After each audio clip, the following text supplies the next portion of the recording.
आप देख रहे हैं K-Tech अकेडमी। अच्छा, आज दोस्तों मैं एक ऐसा स्क्रिप्ट लाया हूँ जिसमें हमें डेटाबेस को अगर इंपोर्ट करना हो तो हम कैसे करेंगे। अच्छा, जो CSV फाइल होती है वो एक्चुअल में बहुत सी जगहों पर मुख्तलिफ डेटाबेस से एक्सपोर्ट होके एक कॉमन फाइल होती है जिसमें हम लिमिटेड रिकॉर्ड्स को हम सेव कर सकते हैं, और वो किसी भी आपके सॉफ्टवेयर पे किसी भी डेटाबेस में हम उसको इंपोर्ट कर सकते हैं और एक्सपोर्ट कर सकते हैं। तो CSV का मतलब होता है कॉमा सेपरेटेड वैल्यूज़। तो वो फाइल आपकी नोटपैड पे भी खुलती है, एक्सेल में भी खुलती है, और कभी आपको ऐसी ज़रूरत पड़ती है कि हम उसको किसी अपने उस डेटा को हम एप्लीकेशन के थ्रू इंपोर्ट करना चाहें तो हम कर सकते हैं। तो इसका एक छोटा सा डेमोस्ट्रेशन है और थोड़ा सा मैं आपको गाइड कर दूँगा किस तरीके से ये काम करता है। अब हम आते हैं स्क्रीन की तरफ। स्क्रीन की तरफ फर्स्ट हमारे सामने पेज है और इसमें हम ब्राउज़ करेंगे और फाइल को सेलेक्ट करेंगे। ये मैं आपको दिखाता हूँ, और ये CSV फाइल हमारे पास पड़ी है, कुछ चंद रिकॉर्ड है। अब मैं इसको जैसे इंपोर्ट करता हूँ तो आपके सामने लिमिटेड फाइल 8 रिकॉर्ड आपकी डेटाबेस में इंपोर्ट हो जाएंगे। अब ये हमारे पास इंपोर्ट CSV के नाम से एक टेबल बनाया है, डेटाबेस बनाई है, और उसने कस्टमर के नाम से एक टेबल बनाया है। अब मैं इसको रिफ्रेश करता हूँ, ब्राउज़ करता हूँ, तो आपके सामने वो रिकॉर्ड सारे इंपोर्ट हो चुके हैं। फिर दोबारा करता हूँ, मैं इसको सबको डिलीट कर देता हूँ कि एक आपके सामने बिल्कुल आइडिया हो जाए कि किस तरह से वर्क कर रहा है। फिर बैक आता हूँ, बैक आके फिर मैं फिर इस फाइल को सेलेक्ट करता हूँ जो CSV की है। सेलेक्ट करने का फिर इंपोर्ट करता हूँ, और आप देखेंगे कि फिर हमारे पास जब ब्राउज़ को अपडेट करता हूँ तो हमारे पास रिकॉर्ड फिर भी इंपोर्ट हो गया। तो ये एक तरीका है। हम अक्सर एप्लीकेशन में हमें ज़रूरत पड़ती है, रिक्वायरमेंट होती है, कभी किसी दूसरी जगह से दूसरी ब्रांच से डेटा आता है तो हमें अपने उसमें डेटाबेस में अपडेट करना पड़ता है। तो और काफ़ी चीज़ें ऐसी होती हैं कि वो किसी और प्लेटफॉर्म पर उसका डेटाबेस काम कर रहा है, तो हम उसको एक प्लेटफॉर्म में लाते हैं, तो हमें इस चीज़ की अक्सर ज़रूरत पड़ती है। तो इसका एक छोटा सा कोड है, स्क्रिप्ट है, जो हम CSV फाइल को इम्पोर्ट करते हैं PHP के थ्रू। ठीक है, अब हम आते हैं कोडिंग की तरफ। कोडिंग में आपको समझाता हूँ किस तरह से। सबसे पहले इंडेक्स फाइल पे मैंने क्या किया है, यहाँ पर एक फॉर्म बनाया है, फॉर्म को मैंने पोस्ट दिया है, और इनक्रिप्ट टाइप मैंने दिया है मल्टी पार्ट फॉर्म डेटा। ठीक है, वो ज़रूरत होती है। फिर मैंने इनपुट में टाइप में फाइल दिया है और नाम भी उसका फाइल रख दिया है। फिर सबमिट का बटन रख दिया है जिसको मैंने फिर वैल्यू दी है इंपोर्ट CSV। तो आप इसके डिज़ाइन मोड पे आएंगे तो आपको एक ब्राउज का आपको एक बार नज़र आएगी, और उसके बाद इंपोर्ट CSV आपके सामने बटन है जो मैंने इसका वैल्यू दी थी। अब हम आते हैं इंपोर्ट फाइल पर क्या काम हो रहा है। हम ऊपर से आते हैं, यहाँ पर मैंने इंक्लूड किया है अपना dbcon PHP मतलब कनेक्शन। यहाँ पर सिंपल देखेंगे, सर्वर नेम दे दिया लोकल होस्ट, और यूज़र नेम रूट है, पासवर्ड इसका कुछ नहीं है, और DB नेम मैंने दे दिया है इंपोर्ट CSV के नाम से। यहाँ कनेक्शन बना दिया। कनेक्शन आपका सक्सेसफुल है तो ठीक है, वरना ये एरर आपको शो कर दे। अब हम आते हैं सोर्स कोड की तरफ। यहाँ पर इंक्लूड के बाद सक्सेसफुल हो गया।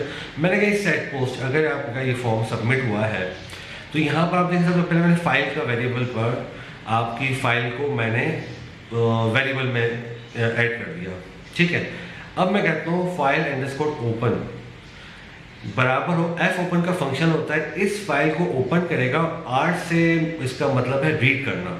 ठीक है, और ये R से इसको रीड करेगा। अब इसे रीड कर लिया तो अब मैं एक स्टेटमेंट बनाता हूँ डेटाबेस की, जिसमें मैंने कनेक्शन के साथ इंसर्ट की क्वेरी प्रिपेयर के साथ मैंने डाल दी है, क्योंकि सिक्योर्ड होता है थोड़ा सा। तो मैंने अगर इंसर्ट इनटू कस्टमर और ID, नेम, एज और एड्रेस, इसमें आपकी टोटल 4 फील्ड है। ठीक है, आपके तो जितनी होंगी आप उस हिसाब से इसको एडजस्ट कर लेगा। यहाँ पर प्रीपेड में क्या होता है कि हम वैल्यू की जगह पर हम बाइंडिंग करते हैं, तो यहाँ आपके क्वेश्चन मार्क आ जाएंगे 4 जगह पर, 1 2 3 4 जितनी आपकी कॉलम्स होंगे। अब मैंने स्टेटमेंट में बाइंड पैरम में ये कर दिया कि उस 4 कॉलम के नाम वेरिएबल में डाल दिए। जो भी वेरिएबल में इसमें वैल्यू आएगी बाइंडिंग में, वो उस जगह इंसर्ट हो जाएगी।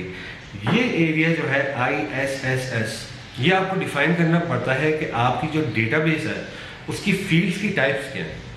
अगर वो इंटीजर में है, मतलब कि आपकी कोई प्राइमरी की है, तो आप उसको इंटीजर में कंसिडर करेंगे। बाकी आप सबको स्ट्रिंग में कंसिडर करेंगे। तो इसने पहली फील्ड जो हमारी ID है इसको I से कंसिडर इंटीजर है, बाकी से नेम, एज, एड्रेस सबको एस करके बता दिया कि मतलब ये स्ट्रिंग्स वैल्यू है।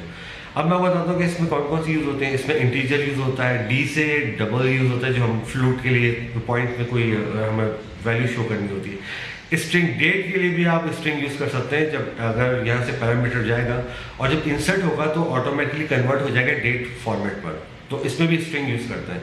BLOB है आपका बिग लॉन्ग ऑब्जेक्ट।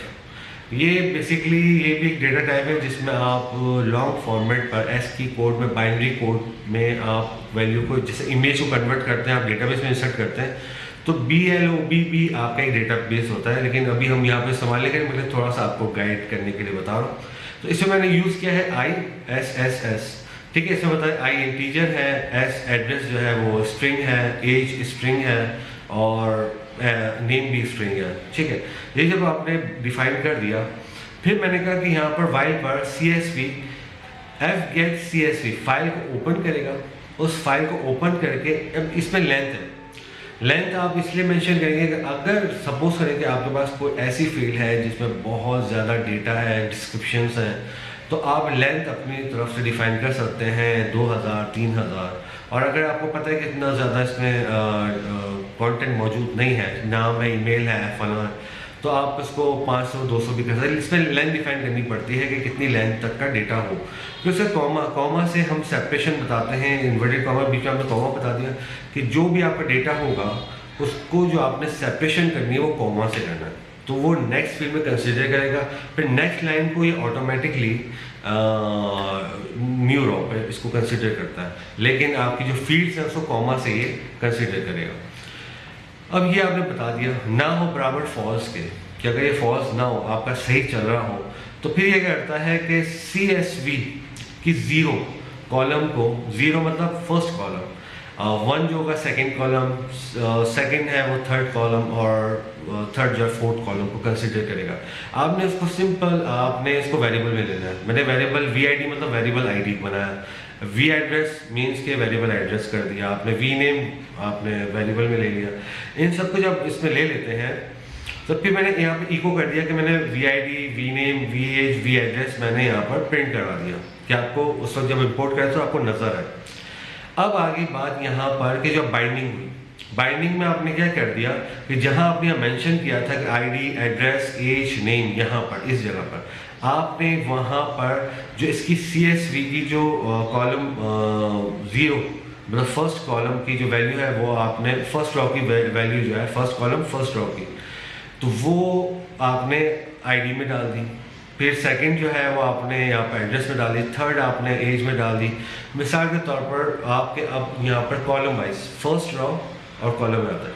अच्छा, अब मैं आपको बताता हूँ यहाँ पर ऊपर मैंने कहा इफ़ VID बराबर हो 0 के, ये बेसिकली काम क्या करता है मैं आपको दिखाता हूँ कि हम अक्सर देखते हैं, ये मैं इसकी फाइल ओपन करता हूँ, तो अक्सर आपके पास जब डेटाबेस आता है तो डेटाबेस में आपके पास फर्स्ट जो आपके पास रॉ होती है वो होती है आपकी हेडर। तो हेडर में आपको जरूर, हेडर तो आपने इंसर्ट करना नहीं है, तो एक चीज़ याद रखिएगा कि जब हेडर में आपकी कोई वैल्यू, अगर जैसे मैंने यहाँ पे कहा जहाँ पर VID आपकी बराबर 0 के, यहाँ कोई भी स्ट्रिंग वैल्यू अगर आ गई, स्ट्रिंग न्यूमेरिक के साथ भी आ गई, तो इसको 0 कंसिडर करेगा। अगर आपने इसको यूज़ नहीं करना तो आपने यहाँ पे क्या किया कि मैंने कहा अगर VID बराबर हो 0 के, इससे 0 कंसिडर कर दिया क्योंकि वहाँ स्ट्रिंग उसको मिली लेकिन यहाँ आपने इंटीजर दिया था, तो इसने तो 0 कंसिडर कर दिया। अगर इसका मतलब पहचान हो जाती है कि अगर 0 मिल गई तो इसका मतलब आपका हेडिंग है फर्स्ट आपकी न्यूमेरिक वैल्यू पर, तो अब उसको भी आप छोड़ दो, उस लाइन को आपने छोड़ देना है। फिर इसके बाद एल्स में अगर ये 0 नहीं है तो फिर आपने डेटा को क्या किया, उस वेरिएबल में आपने इसको बाइंड कर दिया, first column, second column, third column और फोर्थ कॉलम को दे दिया, ठीक है, और ये सेकंड रॉ हो गई। फिर हमने स्टेटमेंट को आपने एग्जीक्यूट कर दिया, तो क्या होगा कि वो एक लूप पर एक आपका पूरा रॉ आपकी डेटाबेस में इंसर्ट हो गई। फिर लूप चलेगा, फिर दूसरी रॉ को देखेगा, तीसरी रॉ को देखेगा, इस तरह का डेटा आपका पूरा इंसर्ट होता है। तो ये सिंपल से स्क्रिप्ट है। यहाँ पे मैंने लास्ट में क्या इको कर दिया, your record has been imported, ठीक है, ये मैंने मैसेज दे दिया। आपने स्टेटमेंट को भी क्लोज करना है, अपने कनेक्शन को भी क्लोज करना है, क्योंकि आपका जब क्लोज होता है तो आपके सर्वर पर लोड कम होता है। तो सिंपल सा स्क्रिप्ट है, आसानी से आपको समझ में आ गया होगा। अब मैं इस फाइल को आपके सामने नोटपैड पे खोलता हूँ। तो आप इसको देखिएगा कि ये जो भी आपकी इंफॉर्मेशन, आपकी फील्ड्स जो हैं वो कॉमा से इसको सेपरेशन कर रहा है। तो ये इसको इसी फंक्शन से आपको सेपरेट करता है और आपकी वैल्यू को इंसर्ट करता है। तो सिंपल सा प्रोग्राम है। तो मैंने कहा कि आपको बता दूं। अब नेक्स्ट आपको वीडियो में जो बनाऊंगा वो एक्सेल। अगर डायरेक्ट आप एक्सेल की फाइल को भी इंपोर्ट करना चाहे तो कर सकते हैं, उसकी लाइब्रेरी होती है, वो मैं इसकी नेक्स्ट वीडियो बनाऊंगा इंशाल्लाह। तब तक के लिए इजाज़त है और होप कि आपको ये आसान लगा हो कोड। और सेकंड थिंग है कि इसका कोड मैं अपलोड कर दूंगा गूगल ड्राइव पर, आप डाउनलोड करें, अपने प्रोजेक्ट पर इम्प्लीमेंट करें जहाँ आपको रिक्वायरमेंट हो। Thank you very much. अल्लाह हाफिज़।